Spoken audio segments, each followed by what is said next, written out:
क्या है पीएफआई जो भारत को बनाना चाहता है इस्लामिक राष्ट्र?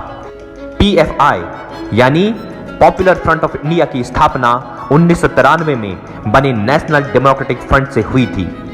1992 में बाबरी मस्जिद ढहाने के बाद नेशनल डेमोक्रेटिक फ्रंट नाम का एक संगठन बना था। इसके बाद 2006 में नेशनल डेमोक्रेटिक फ्रंट का विलय popular front of India PFI में हो गया। हालांकि ऑफिशियल इस संगठन की शुरुआत 17 फरवरी 2007 में हुई। पीएफआई 2006 में उस वक्त सुर्खियों में आया था जब दिल्ली के रामलीला मैदान में नेशनल पॉलिटिकल कॉन्फ्रेंस का आयोजन किया गया था। तब लोगों की बड़ी संख्या यहां उपस्थिति दर्ज हुई थी। यह माना जाता है कि इसकी पूरी राजनीति मुसलमानों के इर्द गिर्द ही चलती रहती है। पीएफआई को मिलने वाली फंडिंग की बात करें तो संसद से सीएए कानून पास होने के बाद पश्चिमी उत्तर प्रदेश के लगभग 73 खातों से 120 करोड़ रुपए से ज्यादा की रकम पीएफआई के अकाउंट में ट्रांसफर की गई।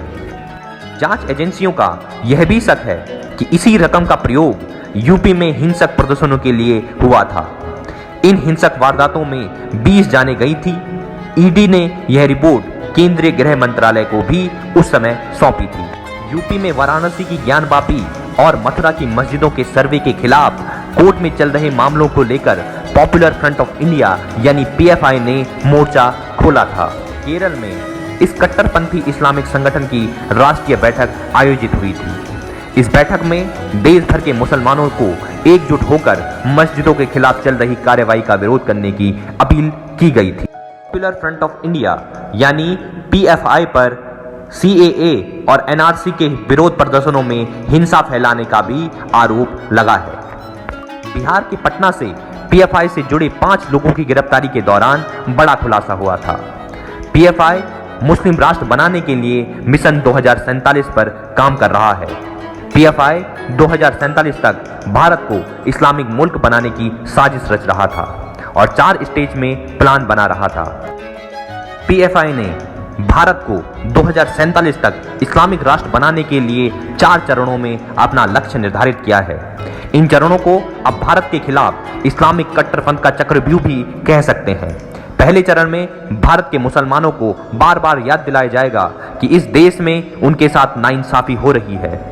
इसमें यह भी लिखा है कि जिन इलाकों के मुसलमान खुद को सुरक्षित महसूस करते हैं वहां भी ये माहौल बनाया जाएगा कि वो खतरे में हैं और उनके साथ अन्याय हो रहा है। इसके अलावा पहले चरण में मुसलमानों को ये संदेश दिया जाएगा कि वो भारत में होने वाले इस्लाम के रक्षक हैं। इसके अलावा पहले चरण में मुसलमानों को यह संदेश दिया जाएगा कि वो भारत में होने से पहले इस्लाम धर्म के रक्षक हैं। इस चरण में उन्हें तलवार और दूसरे हथियार चलाने की ट्रेनिंग भी दी जाएगी। दूसरे चरण में सीमित हिंसा के जरिए शक्ति प्रदर्शन की बात कही गई है। ये लिखा है कि ऐसे हिंसा से दूसरे धर्म के लोगों में डर पैदा किया जाएगा। सबसे चिंताजनक बात इसमें यह लिखी है कि जब देश में सीमित हिंसा के जरिए एक खास धर्म के द्वारा शक्ति प्रदर्शन किया जाएगा तब पीएफआई संविधान, लोकतंत्र और डॉक्टर भीमराव अंबेडकर के विचारों का बात करेगा ताकि उसकी असली मंशा किसी के सामने ना आए, यानी शांति का डिजाइनर माहौल बनाकर देश में नफरती और सांप्रदायिक आग भड़काई जाए। तीसरे चरण में दलितों, आदिवासियों और पिछड़ी जातियों को गुमराह कर कर उनके साथ गठबंधन किया जाएगा। ऐसा करने के पीछे मकसद होगा कि हिंदू संगठनों और दलितों, आदिवासी, पिछड़ी जातियों के बीच खाई पैदा की जाए।